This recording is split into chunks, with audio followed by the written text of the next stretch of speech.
I want people to remember I was a good human being, a good player, somebody who cared a lot about the game and wanted to see it improve. And I just want to leave the game better than where I found it. I know a lot of us say that, but we truly do. When you're in this, you start out and just say, oh, I just want to play football. I love this game so much. I really enjoy showing up and winning. And then when you get through it and you see what needs to be done and the standard needs to be better, you start to fight more. My guest today is, well, American footballing royalty. The pride of Dumfries, Virginia, winner of 2 World Cups, the UEFA Champions League, the predecessor to NWSL, the W League, owner of 108 caps. The list goes on and on over the course of 18 seasons as a pro, including 10 years in NWSL.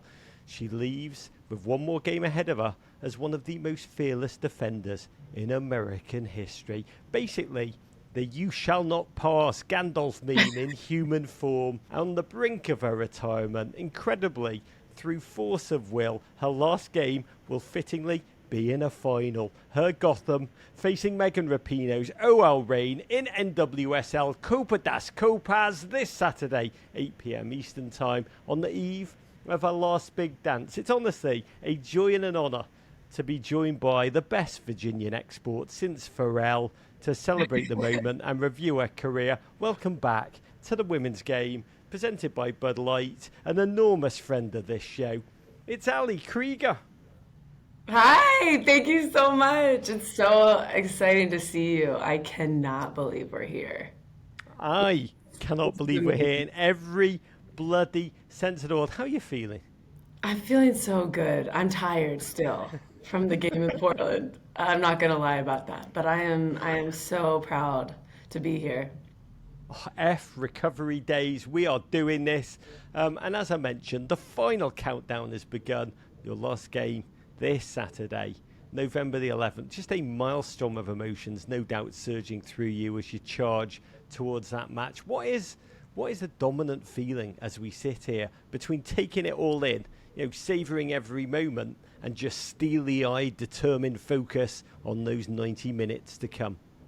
It's exciting, but it's also still the feeling of the job's not done, and we really have manifested this to be here since preseason, since February 1st. We literally were talking about it. I can remember in the locker room where we always were like, yeah, from worst to first, let's go, and that's kind of been the mentality this whole year. And we're getting closer and closer to the end. And I'm like, okay, we slipped into the playoffs. We really got in. And now we're like, okay, we go into North Carolina, we beat North Carolina. Then we go to Portland. We're like having the same mentality. Let's roll our sleeves up. Let's get after it.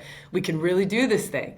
And then we win. And then we're like, oh my gosh, we're doing it. We said we were going to do it. We did it. And we're here. And now this one last opportunity. And we're so excited. I'm excited. I can't believe I dragged the NWSL experience out this far, my last year. And we really maxed out. And Peter and I were kind of laughing about that. We really maxed out our stay. So we might as well show up and finish it off. But it's so exciting.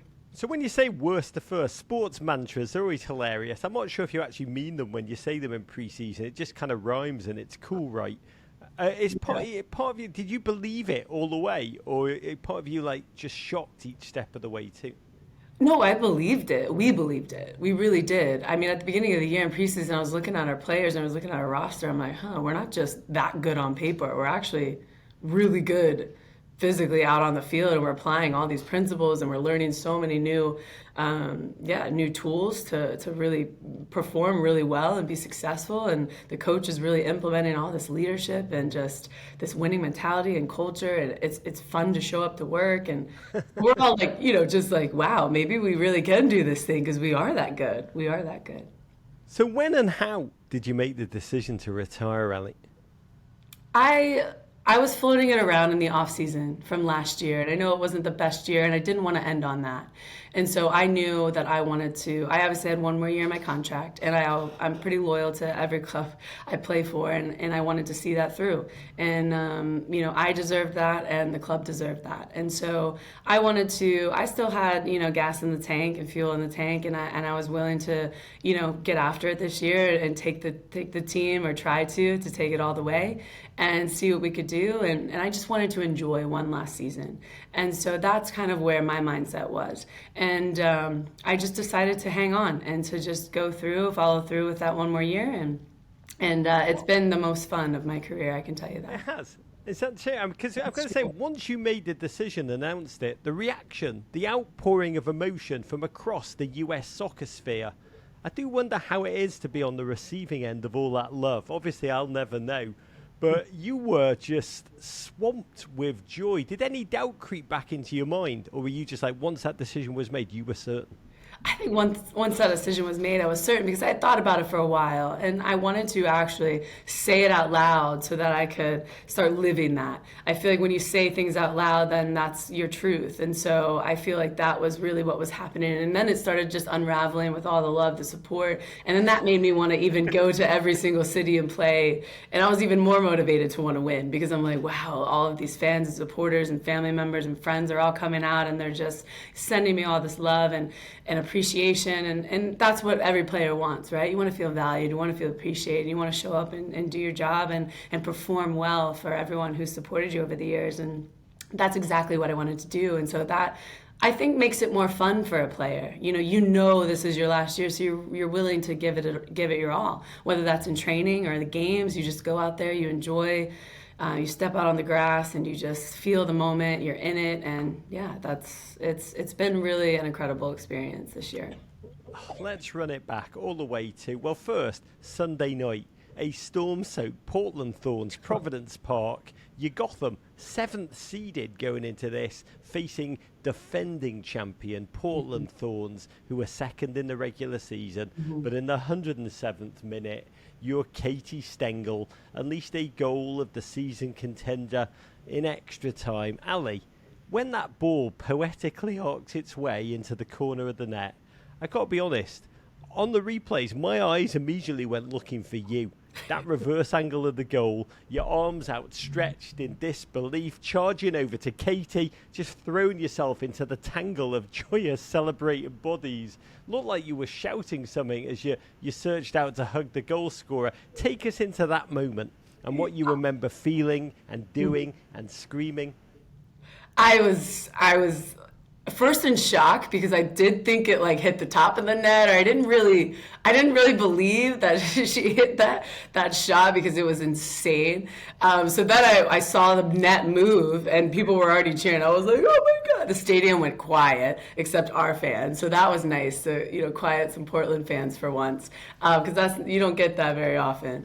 And so I sprinted as fast as I could because I remember in the huddle right before we went back out for the next, the second half of the 15, I was like, we are not going to PKs. We need to finish this game. We have 15 minutes. Let's collectively just trust each other, share the ball. We're going out there. We're going to score and we're going to win this game. And everybody was just like, let's go. We're not going to PKs. We need to finish this game off, da-da-da.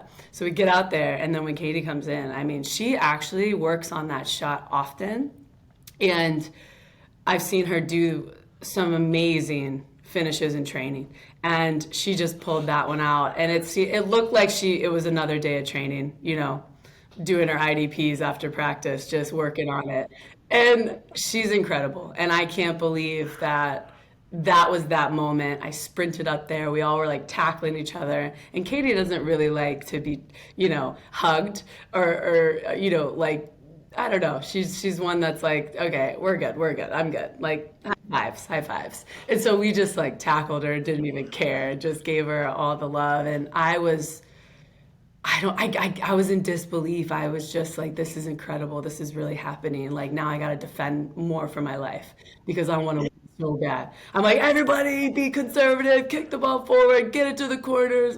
Yeah, we got to start being smart, all this stuff. When in doubt, hit it forward, all this stuff. We'll regroup and reorganize, just yelling things because I was just... that 15 minutes that you had to defend. Tim Howard once told me that in the Belgian game, he kept looking up at the clock and he thought it was broken. Time just moved so slowly as he just made save after save. You were on yellow card, and so was your centre-back partner, Matane Lopez. How long did that 15 minutes feel like? Did it feel more like 15 hours?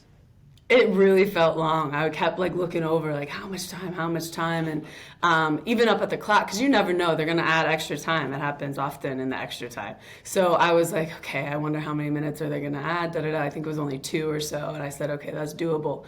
And I felt we were in control, so I wasn't as nervous. But there's always that transitional moment with Portland that they hit a ball in behind. Sophia Smith's coming in. Morgan Weaver is able to get in behind and get into the attack. I mean, Crystal had a phenomenal game, so it was just like, all right, these three we got to shut down. We got to just be safe. So just get the ball forward, and we'll figure it out from there. But it did feel like a long time. It really did. But I think that's more just your mentality, in that moment. And the final whistle, exhaustion, shock, joy, relief, which one? Shock and relief, because it's so difficult to play there, and we went into this game knowing we would win. Like we knew we deserved this moment. We knew we could trust each other to get the job done. It was just the conditions, the turf, the atmosphere. It's so difficult to play there. So that was like the only moments we were like, okay, we just have to just like clear that out of our mind and continue to focus on us, and we'll get the job done. So at that moment, I was just like, we did it. We talked about it, and now we put it into action, and we did it. And the feeling was so emotional, because I couldn't believe I was in my second final for NWSL, and this time could possibly win it with this group. And we just had set out for this moment. We set out, we spoke about it, and now we're speaking it and we're putting it into action. And that's something that was really cool in that moment. We all just were so excited. We started yelling. I love this idea about speaking things as the first step of making them real, but we do need to talk about the very end in a very real way. But first, we should really go back to the beginning, because I love your arc. Born, as we said, in Virginia. What were your first memories of stepping onto a field? What sticks deepest in your mind? Do you remember your first game, or your first goal, or your first goal-saving tackle? Yeah, I remember playing for the Foxy Girls. And we were in red and white uniforms in Prince William County, Virginia. And my pop would give me $1 every time I scored. So I was like very motivated to want to win. And I just remember doing like 1-2 round players at age like 7 and thinking I was like so good. I also remember chasing my brother out on an indoor team called the Cosmos.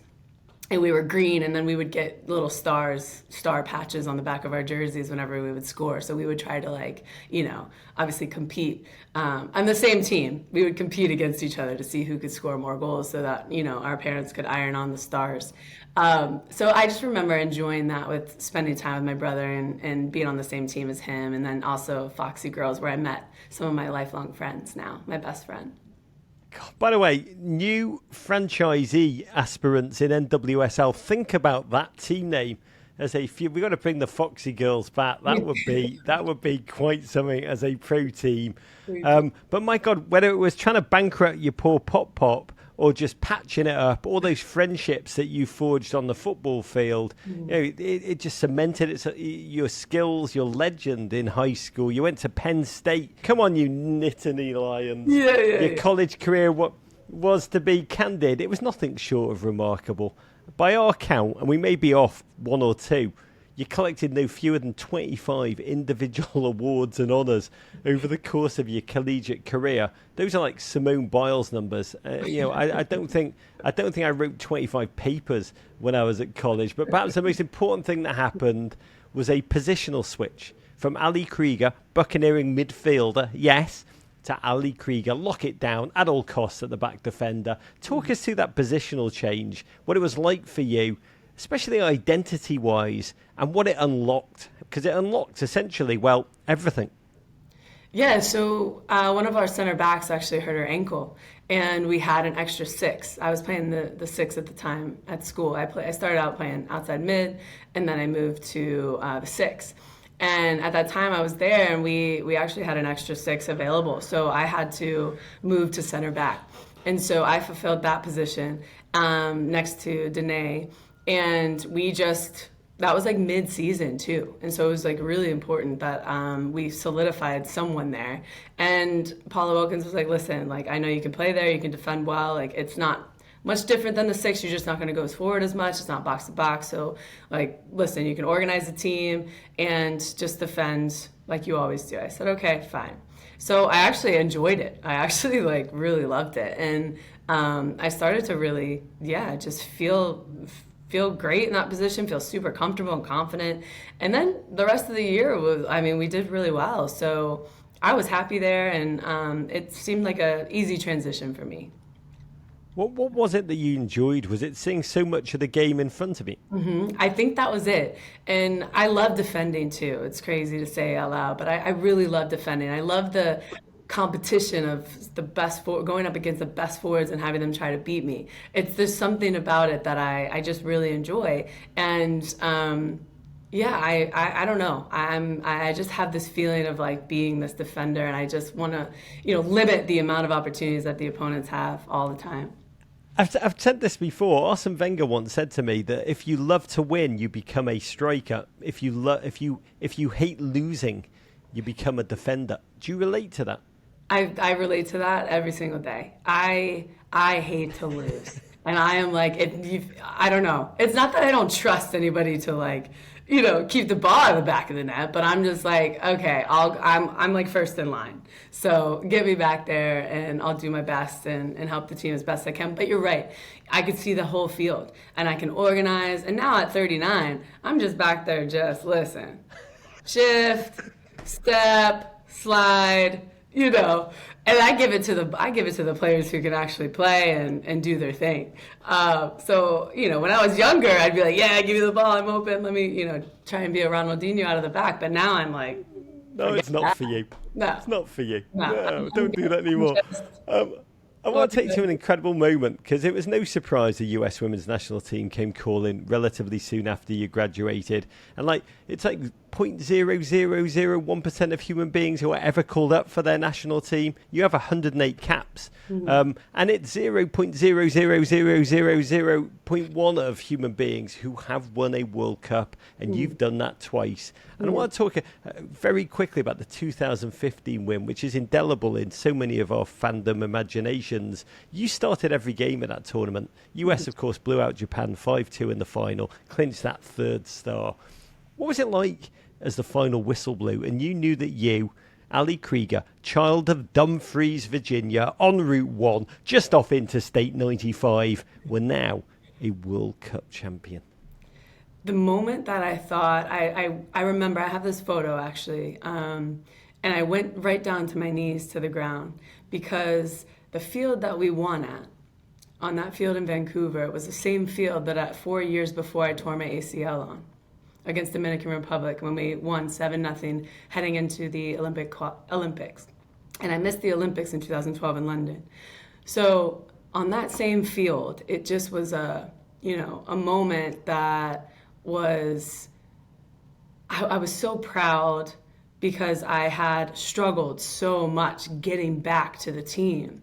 And Tom Sermani had called me back into the squad. And from then on, 2013, I was just so determined to make it to the World Cup.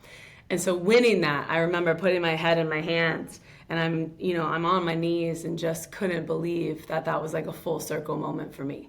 That the last time I had played on that field was when I got injured. And I didn't, I had to get taken off on a stretcher. And then to that moment was so incredible. And the revenge game, basically, because the 4 years before we had lost in the final. So there was just so many emotions, but so grateful, so rewarding, and incredible experience. Yeah. Your journey, this is what I admire so much about you, Ali Krieger. It is one, obviously of glory, which is how we remember you, but it's also one of incredible bloody perseverance. That story identifies that. But 2019, yes, spoiler alert, another World Cup title. You played in 3 matches, including that final. You came on at halftime. But the build-up to that World Cup was so bloody different than the first time round of winning. You'd been frozen out of the team by then coach Jill Ellis for the best part of 2 years going into the 2019 World Cup. I think you're actually stuck on 98 caps. And we've talked about this before. You've talked about how you lost 2 years with the team and you didn't really understand why. You described it once as saying it was like breaking up with somebody and you never had closure because you didn't really know the reasons why. By your own admission, one of the lowest moments of your career. What did you tell yourself in those tough moments? I knew that not every coach was going to like me, right? Not every coach is going to value you the same. And even though I didn't really understand it, I knew how good I was and how good I can be. And that wasn't going to deter me from, making it very difficult for them to ignore me. So I tried to stay motivated in my work, my training. I actually trained with Seb Hines down in Orlando. I remember that off season, he was individually training me, and this time he was only our assistant coach. And we went out and I said, I want to make this World Cup team. Like, I need to stay in it because at some point, I'm obviously watching the games and I know I'm, better than some of the selections that were there. I can say that now and be very honest. And I'm like sitting there, like, just ready. I'm on the couch, like, just at home, like, I'm ready. Like, use me. I'm here to help, right? And so I knew that if I stayed ready, like Sue Bird once told me, if you stay ready, you never have to get ready. And so I took that very serious. And I said, I know where I want to be. I know I want to be on the squad. I know I can be there. So I'm going to do the work and I'm going to get back. And I'm going to prove to them why I deserve to be there. And then I'm going to make it so difficult for her to not say yes. That's honestly what I did. And I had a really good season with Orlando. I was playing well, and the rest is history. Yeah, I mean, fear not. With the team in need, you made a return in the last April camp before the World Cup. Thank you, Sue Bird. By the way, I ran into you at the team hotel, and you were like, I'm back. And there was just no way they are dropping me again. There's just no bloody way. And honestly, you sailed back as if you hadn't been away, which is also, I mean, an incredible trait. Another World Cup final appearance followed, another win. Did it feel different this time around because it had almost been taken away from you? Yeah, it felt different. And I obviously knew that would most likely be my last. And unfortunately, it's never good to have that injury with Kelly, how she had the concussion, she couldn't continue to play. But then that was a moment where I said, I've trained. This is why I was chosen. This is why I'm here. This is why I trained all those days. And now I can just go apply it and have fun and enjoy and just take it all in and hopefully win this thing and do my job and do it well and try to help the team be successful. And that's all I can do, right? And that's all you can control. So yeah, it did feel different. It felt like I was even extra supported by my teammates because I knew they all wanted me there too. And so that was a good feeling in itself. And I think that is what helped build my confidence leading into this, this third World Cup for me. And I knew that it could potentially be my last. So I tried to just soak it all in once again and really enjoy the moment. And I mean, you can't even put into words that feeling as a player when you're looking around in the stadium in a World Cup final that's packed full and just, it's so exciting. It's so fun and free and enjoyable. So I didn't want to miss that moment. Enough about the past. Let's talk about all that is to come.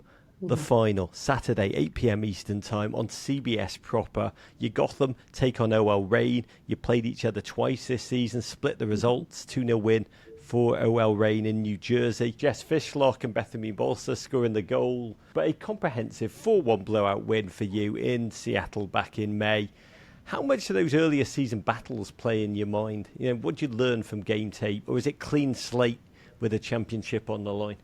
I think it's clean slate with championship on the line, but obviously you can't forget those two games that we can definitely learn from. There will be different personnel for sure, through injuries and things like that. But I think the 4-1 win for us, we we did really well with every opportunity we had. I mean, I feel like every opportunity we just scored, and we were already up 3-0 at half. So it was difficult for them to get back the momentum in that game.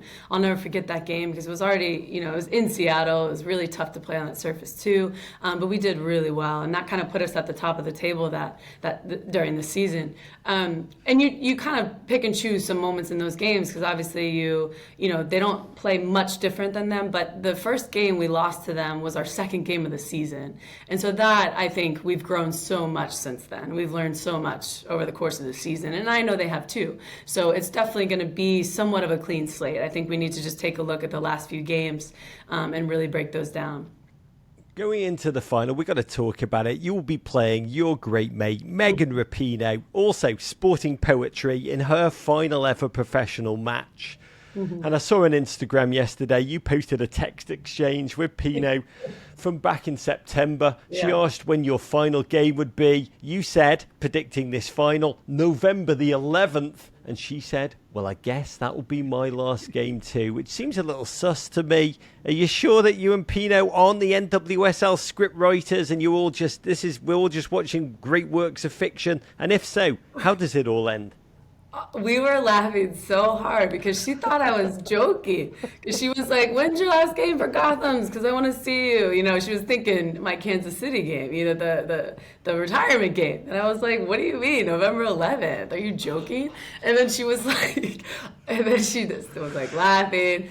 And we had a full-on conversation after that. Obviously, I couldn't post so much, but we just were dying. We were like, I can't believe we said that. And now we're both here because we kept saying to each other, I'll see you be in the final, right? Like when we made it to playoffs, I'll see you be in the final. I'll see you in the final. And we just kept saying that every game. And now, like, we're here. And I'm like, oh my gosh, we're just so proud of ourselves and so proud of each other. And to end together, to share the field one last time on the same day is going to be incredible. I know we're not wearing the same jersey, which is really foreign to us. Because we played so many years together and rooting for each other and supporting each other. But this time, yeah, we're going to go out there super competitive, super driven. We're both going to want to win. And that's the way that we respect each other most. Because she must have got off that text exchange and been like, oh, bless, poor deluded Ali. She probably said to Sue. Like, oh, she'll be cheering for me in the stands, Have you spoken or communicated with Pino? We went to dinner last night. Yeah, we went to dinner last night. And how was that? Is that like Al Pacino and De Niro in Heat sharing a table in the diner? No, it's actually more so just talking about life and our journeys. And it was a celebration dinner. We wanted to just celebrate each other for getting to this point. And we're just so proud to be here. And I'm proud of her. I'm proud to be her friend, first and foremost, and then a teammate who, I can just share the field with her and see how much change and how much positive impact she has had on me and all the players and the NWSL and the world. And it's nice to just kind of look at her and share these moments, these intimate moments that we can really talk about, because this is like a once in a lifetime thing that's really happening. And it's really nice to share it with her out of all people. Have you given this moment when you sit in a locker room with your teammates on Saturday, lace up those boots, take the field at Snapdragon Stadium for the final time, you head down that tunnel, the click-clack of cleats on concrete?